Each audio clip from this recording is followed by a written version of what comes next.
बौद्धांनी आमचं आरक्षण खाल्ल्याचा मातंग पुढाऱ्यांचा आरोप धांदात खोटा आहे। याचा पुरावाच मी तुम्हाला देतो। जातनिहाय लोकसंख्या शास्त्रीय स्वास्थ्य निर्देशांक म्हणजे विकास मागासलेपण याची गुणवैशिष्ट्ये दर्शवणारा वास्तविक स्थिती म्हणजे लोकसंख्या शास्त्रीय स्वास्थ्य निर्देशांक अर्थात डेमोग्राफिक हेल्थ इंडेक्स। यानुसार महाराष्ट्र राज्याची सरासरी आदर्श डेमोग्राफिक हेल्थ इंडेक्स 1 आहे, तर अनुसूचित जातीचा लोकसंख्या शास्त्रीय स्वास्थ्य निर्देशांक अर्थात सरासरी 0.940 आहे। अनुसूचित जातीपैकी चांभार भांबी समाजाचा निर्देशांक 0.941, मालादासरी समाजाचा 0.935, खाटीक समाजाचा 0.925, महार आणि नवबौद्ध 0.920, डक्कल 0.920, ढोर 0.908, खंगार 0.907, यलमवार 0.903, कैकाडी 0.854। या जातींची डेमोग्राफिक हेल्थ याप्रमाणे आहे।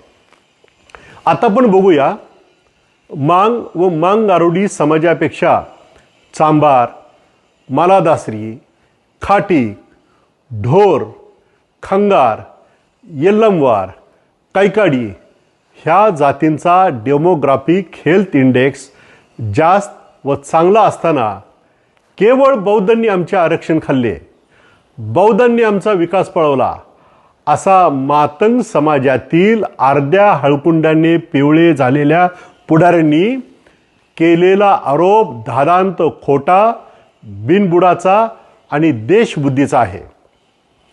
मिठा अलवार 0.568, मालामस्ती 0.578, मुकरी 0.637, माला संन्यासी 0.638, मस्ती 0.649, माला हनाई 0.651, तितगार 0.699, चलवादी 0.797, बेडर 0.816, बेडाजंगम 0.841, होलार 0.859 या अनुसूचित जातींच्या लोकसंख्या शास्त्रीय स्वास्थ्य निर्देशांक अर्थात डेमोग्राफिक हेल्थ इंडेक्स मांग व मांग आरोडी समाजापेक्षा कमी आहे। परंतु त्यांनी कधीही बौद्धांनी आमचे आरक्षण खाल्ले असा स्वार्थी बुद्धीने आरोप केला नाही, तसेच उपवर्गीकरणाची मागणी सुद्धा केलेली नाही।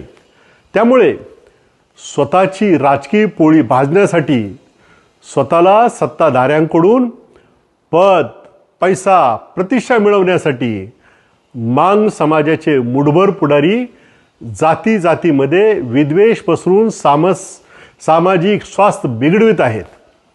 एकट्या मातंग जातीची वेगळी चूल मांडणे आणि 58 जातीच्या विरोधात दलित ऐक्याला सुरुंग लावणे म्हणजे मातंग समाजाला खड्ड्यात घेऊन जाण्याचे पाप केल्यासारखे होणार आहे।